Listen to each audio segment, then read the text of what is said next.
چوتھی صفت والذین یؤمنون، وہ لوگ ایمان لاتے ہیں بما، اس کتاب پر، انزلہ جو اتاری گئی الیکا، اے نبی جی آپ پر، یعنی قرآن کریم پر ایمان لاتے ہیں، وما، اور ان کتابوں پر، انزلہ جو اتاری گئی، جو نازل کی گئی، من قبلک، آپ سے پہلے انبیاء پر، آپ پر بھی ایمان لاتے ہیں، آپ سے پہلے انبیاء پر بھی، سابقہ انبیاء پر بھی ایمان لاتے ہیں، سابقہ کتابوں پر، ان پر جو کتابیں نازل ہوئی ہیں ان پر بھی ایمان لاتے ہیں۔ تو اسلام کی تعلیمات کیا ہے؟ ہمیں کیا حکم دیتا ہے کہ جس طرح تم اپنے نبی پر ایمان لاتے ہو اسی طرح سابقہ انبیاء پر بھی ایمان لاؤ، جس طرح تم آخری کتاب اپنے کتاب قرآن مجید پر ایمان لاتے ہو اسی طرح سابقہ جو کتابیں ہیں، جو صحیفے ہیں، تورات ہے، انجیل ہے، کتابیں ہیں، زبور ہے، یہ کتابیں، ان پر بھی ایمان لاؤ۔ تو ہم تو سابقہ انبیاء پر بھی ایمان لاتے ہیں اور ان کتابوں پر بھی ایمان لاتے ہیں، ان کی تصدیق کرتے ہیں، اور ان پر ایمان لانا ہمارے ایمان کا حصہ ہے۔ ہم ایمان نہ لائیں تو یہ تو ہمارے ایمان خطرے میں۔ لیکن دوسری طرف جو یہودی درندے ہیں، جو عیسائی نصارہ ہیں، تو وہ تو ہماری کتابوں پر ایمان نہیں لاتے، ہمارے نبی پر ایمان نہیں لاتے جو تمام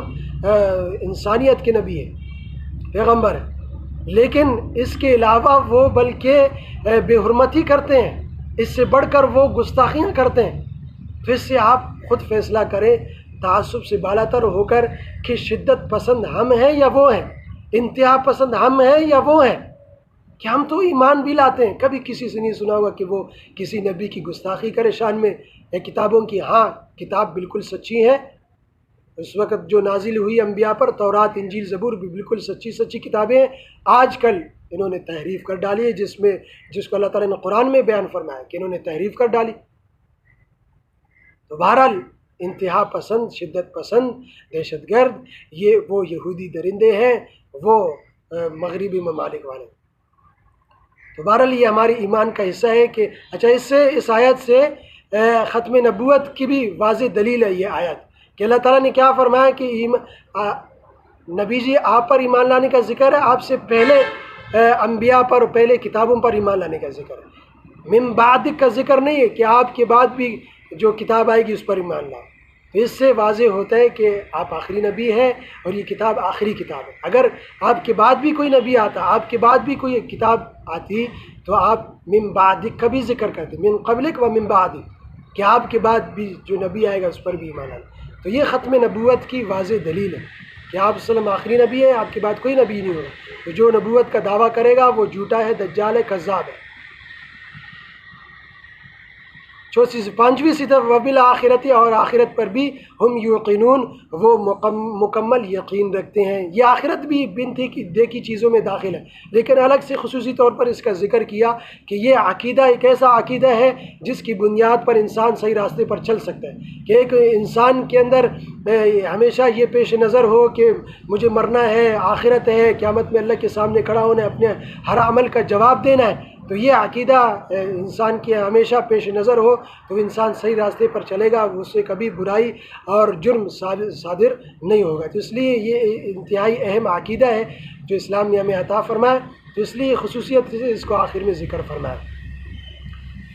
اولئک، تو جن کے اندر یہ اوصاف ہوں، یہی لوگ اعلیٰ ہدن، ہدایت پر ہے، من ربہم، اپنے رب کی طرف سے ہدایت پر ہے، کیونکہ یہی لوگ متقی ہیں، اور متقی لوگ ہی قرآن کی ہدایت سے فائدہ اٹھا سکتے ہیں۔ تو جو قرآن سے رہنمائی لے رہے ہیں، قرآن سے فائدہ اٹھا رہے ہیں، تو وہ اولئک، اور یہی لوگ ہم المفلحون، وہ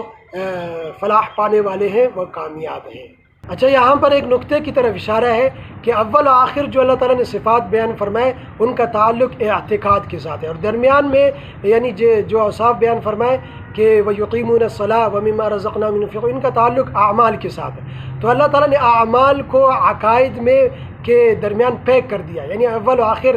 عقائد کا ذکر کیا اور درمیان میں اعمال کا، یعنی اس میں یہ اشارہ ہے کہ عقائد درست ہوں اور عقائد مضبوط ہو، عقائد کی حفاظت ہو تو اعمال کی بھی حفاظت ہوگی اور وہ اعمال کام آئیں گے۔ لیکن عقائد میں درستگی نہ ہو، عقائد ایسے ہوں جو کفریہ ہو یا شرکیہ ہو، تو اعمال آپ جتنے بھی کر لو وہ اعمال کام نہیں آئیں گے۔ اس لیے سب سے پہلے اپنے عقائد کو درست کرنا اور اس کی حفاظت کرنا، اپنے اعتقاد کو مضبوط رہنا، اپنے نظریے میں، اپنے موقف میں مضبوط رہنا، اپنے ایمان میں کو مضبوط رکھنا، یہ مورخین نے کتابوں میں لکھا ہے کہ جنگیں دو طرح کی ہوتی ہیں، ایک تو اسلحہ کی جنگ ہوتی ہے اور دوسری جنگ نظریے کی جنگ ہوتی ہے، تہذیبی جنگ ہوتی ہے، اعتقاد کی، ایمانیات کی جنگ ہوتی ہے۔ تو جو اس دوسرے جنگ میں ہار جائے، اعتقاد نظریے کی جنگ میں اور ایمانیات کی جنگ میں، تہذیبی جنگ میں جو ہار جائے وہ اسلحے کی جنگ میں بھی ہار جاتا ہے۔ تو اس لیے اپنے اعتقاد کو مضبوط رکھنا ہے۔ ظاہری بات ہے کسی مقام کے متعلق، کسی شخصیت کے متعلق آپ کا کوئی نظریہ ہے، آپ کا کوئی عقیدہ ہے، آپ اس میں ہی کمزور پڑ جائے تو آپ خاک لڑیں گے، کیونکہ جو لڑ رہا ہوتا ہے، مسلمان ابھی فلسطین میں لڑ رہے ہیں، وہ اپنے نظریے کی بنیاد پر لڑ رہے ہیں، وہ اپنے عقائد کی، وہ اپنی ایمانیات کی بنیاد پر لڑ رہے ہیں، اپنے عقیدے کی بنیاد پر لڑ رہے ہیں کہ یہ ہمارا بیت المقدس مسلمانوں کا تیسرا مقدس ترین ورثہ ہے، مسلمانوں کا قبلہ اول ہے، یہ مسلمانوں کی سرزمین ہے، یہ مسلمانوں کے اعتقاد سے اس کا تعلق ہے، اسی بنیاد پر لڑ رہے ہیں۔ اگر اسی عقیدے میں کمزوری آ جائے، لچک آ جائے، اس کمزوری میں، اس ایمان میں کمزوری آ جائے تو وہ خاک لڑیں گے، تو جانے دو۔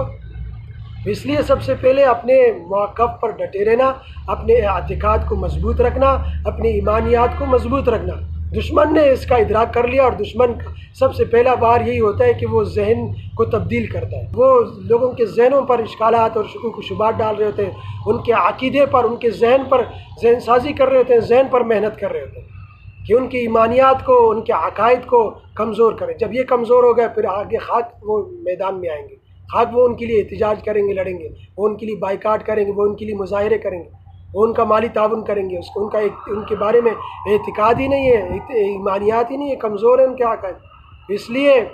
اپنے اعتقاد کی ہمیشہ حفاظت کریں، اپنے ایمانیات کی، اپنے عقائد کی، اپنے نظریے کی، اس پر ہمیشہ ڈٹے رہیں۔ ہمارے ایمان اتنا کمزور کیوں ہے؟ ہم کیوں متاثر ہو رہے ہیں؟ ہمارا بالکل عقیدہ ہمارا مضبوط ہونا چاہیے، ہمیں بالکل اثر پروف ہو کہ کسی سے متاثر نہ ہو۔